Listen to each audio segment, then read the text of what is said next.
ফান্দে পড়িয়া বগা কান্দের, বলছি বিহারের মুখ্যমন্ত্রী নীতিশ কুমারের কথা। এই কয়েকদিন আগে বিহার সরকারের বিরুদ্ধে বড় সড় বেনিয়মের অভিযোগ উঠেছে ক্যাগের রিপোর্টে। সরকারি প্রকল্পে ৭০,৮৭৭ কোটি টাকার ইউটিলাইজেশন সার্টিফিকেট পেশ করতে পারেনি বিহার সরকার। সোজা কথায় কোটি কোটি টাকার কোনো হিসেব নেই। ভোটের মুখে ক্যাগের এই রিপোর্ট ঘিরে পারদ চড়ছে রাজনৈতিক তরজার। বিরোধী দলনেতা তেজস্বী যাদব রাজ্যের এনডিএ সরকারের বিরুদ্ধে আর্থিক কেলেঙ্কারির তদন্তে ইডির নিষ্ক্রিয়তা নিয়ে প্রশ্নও তুলেছেন। যদিও উপমুখ্যমন্ত্রী সম্রাট চৌধুরী একে কেলেঙ্কারি বলে মানতে নারাজ। মজা হলো, এই ঘটনা যখন ঘটেছে তখন নীতিশ মহাগঠবন্ধনের মুখ্যমন্ত্রী, আর এখনো তিনি মুখ্যমন্ত্রী, তবে এনডিএর, অর্থাৎ মহাগঠবন্ধন বা এনডিএ যেই ভাসুক না কেন, নীতিশকে নিয়ে কিন্তু টানাটানি চলবেই। সরকারি প্রকল্পের ব্যয় হওয়া ৭০,৮৭৭ কোটি টাকার ইউটিলাইজেশন সার্টিফিকেট জমা দিতে ব্যর্থ বিহারের এনডিএ সরকার, অর্থাৎ ওই পরিমাণ অর্থ ব্যয়ের কোনো প্রামাণ্য নথি পেশ করতে পারেনি রাজ্য প্রশাসন। সরকারি আয় ব্যয় নজরদারিতে গঠিত সাংবিধানিক সংস্থা কন্ট্রোলার অ্যান্ড অডিটর জেনারেল বা ক্যাগের রিপোর্টে এই প্রশ্নে বিহার সরকারকে কাঠগড়ায় তুলেছে।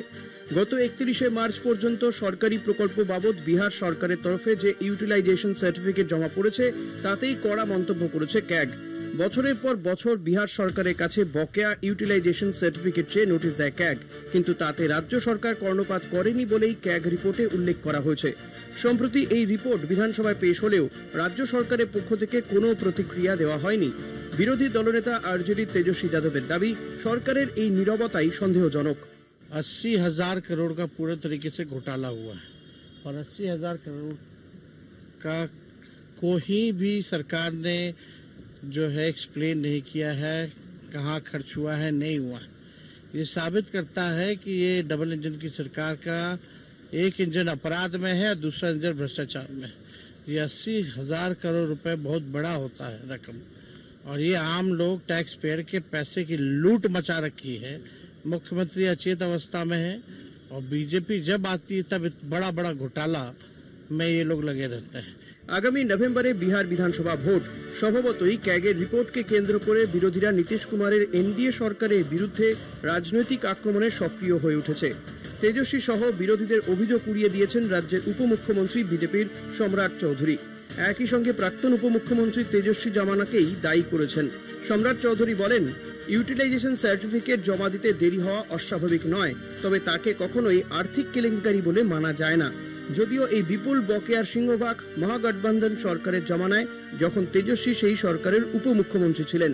ভোটের আগে এই ইস্যুতে সরকারকে চাপে রাখতে তেজস্বী পথে নেমে প্রতিবাদ আন্দোলনের হুমকি দিয়েছেন।